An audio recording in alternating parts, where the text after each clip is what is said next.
Hi విను. Hi hi friends, అందరికీ welcome to my YouTube channel. So ఈరోజే tournament ఆడేసి వచ్చామన్నమాట. ఫైనల్స్ వరకు వెళ్ళాము. So good luck or bad luck, finals ఓడిపోయాం. ఎనీవే రన్నర్ సెకండ్ ప్లేస్ అనమాట. సో 3 o'clock అయితే మాకు ట్రైన్ ఉంది. ఇప్పుడు సెక్రటరీ దగ్గరికి వచ్చేసి టైం వచ్చేసి 1 అవుతుంది. 12కి వచ్చాం. 1 వరకు ఫోటో షూట్ చేసి కూర్చొని ఉండిపోయాం.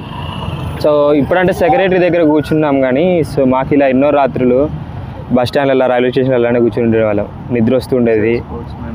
ఒక క్రీడాకారులుగా ఎలా ఉండేదంటే మా లైఫ్, బస్ స్టాండ్లలో, రైల్వే స్టేషన్లో కూర్చునే వాళ్ళం. ఒక పక్కన నిద్ర వస్తుంటుంది, ఆడి అలసిపోయి ఉంటాం కదా, బాడీ టైర్డ్ అయిపోయి ఉంటుంది. కానీ నిద్రపోతే స్టేషన్లలో ఎవడు కిడ్ బ్యాగ్ అయితే పోతాడు, చాలా వాల్యుబుల్ ర్యాకెట్స్, షూస్ ఇవన్నీ ఉంటాయి. అలా చాలా ఎక్స్పెన్సివ్ థింగ్స్ అనమాట. సో అలాంటి సిచ్యువేషన్లో కూడా నిద్ర ఆపుకొని ఇవాళంటే గెలిచాం. సో పాస్ట్లో ఏంటంటే చాలా 100 కిలోమీటర్ దూరం బస్సులు మారి, ట్రైన్లు మారి ప్రయాణం చేసేవాళ్ళం. First round ఓడిపోయేవాళ్ళం.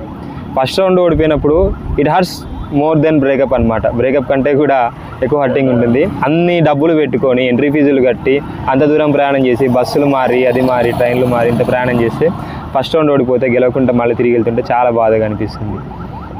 సో ఎనీవే ఇవాళ గెలిచినందుకు మాకు చాలా హ్యాపీ. ఇది మా ఫస్ట్ విక్టరీ అనమాట. మా కాంబినేషన్లో సింగిల్స్లో ఎన్నో విక్టరీస్ ఉన్నాయి. సౌత్ జోన్ నుంచి సెలెక్ట్ అయిన ఎక్స్పీరియన్స్ కూడా ఉంది. కానీ మా ఇద్దరు కాంబినేషన్ డబుల్స్లో బ్యాడ్మింటన్లో ఇది మా ఫస్ట్ విక్టరీ అనమాట. ఎనీవే నా పార్ట్నర్ వేణుకి కూడా కంగ్రాచులేషన్స్. Thank you. ఓకే, మళ్ళీ నెక్స్ట్ వీడియో కలుసుకుందాం. బాయ్.